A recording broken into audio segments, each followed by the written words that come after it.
नसुल्लाह, जिन लोगों ने अल्लाह को भुला दिया है। अल्लाह रब्बुल इज्जत अपने बंदों की तरफ मुखातिब है, अपने बंदों की तरफ मुखातिब करके अल्लाह इरशाद फरमा रहा है। काफिरों से यह खिताब नहीं किया जा रहा है। इरशाद फरमाया या अय्युहल्लज़ीना आमनू, ए ईमान वालो, ला तकूनू कल्लज़ीना नसुल्लाह, उन लोगों की तरह ना हो जाना जिन लोगों ने अल्लाह को भुला दिया है।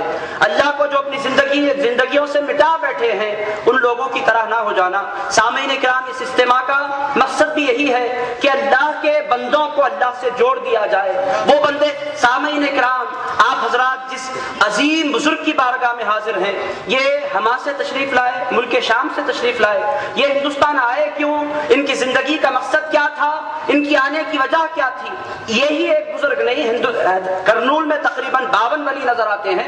हिंदुस्तान में हजारों औलिया आए। लोग कहते हैं औलिया किराम करते क्या है। सामीन किराम, अच्छी तरह अपने दिलों को टटोल कर और अपने दिलों को साफ करके ये पैगाम सुन लीजिए। जितने औलिया किराम हिंदुस्तान की सरजमीन पर आए, किसी खास मकसद के लिए नहीं आए। वो अपनी बारगाह बनाने या अपने पास लोगों को जमा करने के लिए नहीं आए। ये आए हैं तो अल्लाह के बंदों को अल्लाह से मिलाने के लिए आए हैं। अल्लाह के टूटे हुए बंदों के ताल्लुक को फिर से अल्लाह से मुस्तहकम करने के लिए आए हैं। ला तकूनू कल्लज़ीना नसुल्लाह, अल्लाह इरशाद फरमाता है लोगों, उन लोगों की तरह ना हो जाना जिन लोगों ने अल्लाह को भुला दिया है। सामीन किराम, इसका मतलब क्या है। रसूल पाक सरवरे कायनात सल्लल्लाहु तआला अलैहि वसल्लम इरशाद फरमाते हैं, आप इतनी बात से तो वाकिफ हैं, हर बच्चा जानता है कि रसूलुल्लाह की जात, अल्लाह ने हर गुनाह से अपने महबूब को महफूज फरमा दिया था, मासूम फरमा दिया था। रसूल कोई गुनाह जिंदगी में कर सकता है? हरगिज नहीं कर सकते। रसूलुल्लाह कोई गुनाह, हर गुनाह से रसूलुल्लाह की जात पाक है। दोस्तों, इतनी बात से तो आप वाकिफ हैं, कोई पैगंबर गुनाहगार नहीं होता।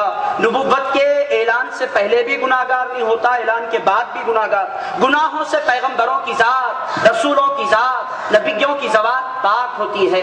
रसूलुल्लाह यकीनी तौर पर पाक जात का नाम रसूलुल्लाह है, सबसे ज्यादा पाक। इस कायनात में उससे ज्यादा पाक कोई चेहरा बनाया नहीं गया, उससे ज्यादा खूबसूरत किसी को मूरत सूरत में अल्लाह रब्बुल इज्जत ने ढाला ही नहीं। इसी वास्ते अल्लाह रब्बुल इज्जत ने कुरान पाक में तहवील क़िबला के मौके पर इरशाद फरमाया था। क़िबला तब्दील करते वक्त अल्लाह ने इरशाद फरमाया था, क़द नरा तक़ल्लुब वजहिका फ़िस समा, ऐ प्यारे मुस्तफ़ा, तेरे चेहरे को हम आसमान की तरफ उठता हुआ देख रहे हैं। ऐ प्यारे हबीब, तेरा चेहरा हमने बनाया ही इस लायक है कि तेरे चेहरे को सिर्फ कायनात नहीं देखा करती, तेरे चेहरे को मलाइका नहीं देखा करते, तेरे चेहरे को सहाबा नहीं देखा करते। प्यारे, तेरा चेहरा तो मैंने ऐसा बनाया है कि मैं रब होकर तेरा चेहरा देखा करता हूँ। क़द नरा तक़ल्लुब वजहिका फ़िस समा, अल्लाह रब्बुल इज्जत ने इतना हुस्न के साँचे में अपने हबीब को डाला था, कोई गुनाह का तसव्वुर रसूलुल्लाह की जात की तरफ हम और आप कर सकते। दोस्तों, रसूलुल्लाह गुनाहों से पाक हैं। क्या है रसूलुल्लाह गुनाहों से? पूरा मजमा बोले रसूलुल्लाह गुनाहों से पाक हैं। हमारा तमाम ईमान वालों का अकीदा है कि रसूलुल्लाह से कोई गुनाह नहीं हो सकता। वो प्यारे आका क्या इरशाद फरमाते हैं? इरशाद फरमाते हैं सही बुखारी में, अस्तगफिरुल्लाह तआला 70 मर्रतन कुल्ल यौम, औ कमा क़ाल, सरकार इरशाद फरमाते हैं, लोगों, मैं अपने मौला से दिन में 70 मरतबा मैं अपने गुनाहों की बख्शिश मांगा करता हूँ। गुनाहों से पाक हैं, रसूलुल्लाह से कोई गुनाह नहीं होता। इस्तिग़फ़ार करने की जरूरत क्या थी? इतने मुअज़्ज़म ज़ात होते हुए, गुनाहों से पाक होते हुए रसूलुल्लाह 70 मरतबा अपने मौला की बारगाह में हर रोज रुजू किया करते हैं। क्यों कर रहे हैं रसूलुल्लाह? जब गुनाह हुए ही नहीं तो माफी मांगने का सवाल क्यों पैदा हुआ? दोस्तों, हमें बताने के लिए रसूलुल्लाह तौबा किया करते थे। ऐ लोगों, मैं तुम्हारा आका हूँ, मैं तुम्हारा मौला हूँ, तुम मेरा कलमा पढ़ते हो, जरा अपने आका को तो देखा करो। तुम्हारे आका दिन में 70 मरतबा अपने गुनाहों की बख्शिश गुनाह न होने के बावजूद मांग रहे हैं। क्यों? तुम्हें सलीका मिले। सामीन इकराम, आप अपने अपने दिल पर हाथ रखकर गौर करें, क्या दिन में हम एक मरतबा ही सही अपने मौला की बारगाह में तौबा किया करते हैं? क्या ऐसा मौका हम पर तारी होता है कि अल्लाह के हुजूर हम माफी मांगा करते हैं? हमसे ना जाने कितने बड़े बड़े गुनाह हो जाया करते हैं, मगर हमारा मामला यह है कि गुनाह करते हैं, कोई शर्मिंदगी का एहसास तक नहीं होता। गुनाह करते हैं और بہانے بناتے ہیں۔ بعض حضرات توبہ اس واسطے نہیں کرتے کہ پھر توبہ کرنے کے بعد توبہ ٹوٹ جائے گی، اس توبہ کا فائدہ کیا؟ ہم میں سے بہت سے لوگ ہیں چاہتے ہیں کہ اپنے مولا کی طرف رجوع کریں، مگر اس واسطے نہیں کرتے کہ پھر اگر ہم توبہ کریں گے تو توبہ ٹوٹ جائے گی، پھر توبہ کریں گے تو توبہ ٹوٹ جائے گی۔ سامعین کرام، رسول پاک علیہ الصلوۃ والسلام ارشاد فرماتے ہیں من احب لقاء اللہ احب اللہ لقاءہ۔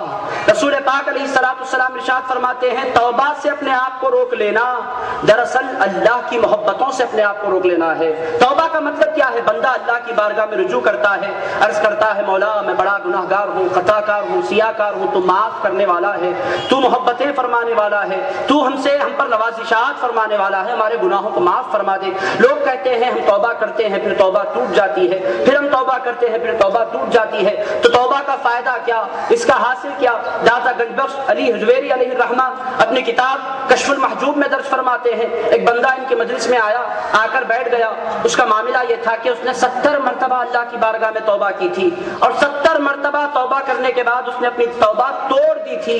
اب حضرت داتا گنج بخش کی بارگاہ میں حاضر ہے، حضرت داتا گنج بخش علی حجویری علیہ الرحمہ کے قلب پر الہام ہوا، اے داتا تیرے اس عاشق کو سمجھا دے کہ یہ میری بارگاہ میں توبہ اس وقت نہیں کر رہا ہے۔ داتا گنج بخش نے پوچھا بھائی تو توبہ کیوں نہیں کر رہا ہے؟ اللہ کی بارگاہ میں تو رجوع کیوں نہیں کر لیتا؟ اس نے عرض کیا سرکار ہاتھ اٹھاتے ہوئے شرم آتی ہے، میں نے بارہا اپنے مولا کو منایا، پھر میں نے اسے ناراض کر دیا، اب راضی کرنے کے لیے ہاتھ اٹھانے کے بھی میں اپنے آپ کو قابل نہیں پاتا۔ داتا گنج بخش علی حجویری کو الہام ہوا، اے داتا اپنے غلام سے کہہ دو وہ مجھ سے مایوس ہوا ہے، میں نے رحمتیں دینے سے انکار نہیں کیا ہے۔ 70 مرتبہ توبہ کرنے کے بعد بھی کوئی بندہ میری بارگاہ میں رجوع کرتا ہے، میں اس کی توبہ کو قبول کر لیا کرتا ہوں۔ سامعین کرام، پتہ کیا چلا ہمارا اجتماع، ہماری زندگیوں کا مقصد کیا ہے؟ رسول پاک علیہ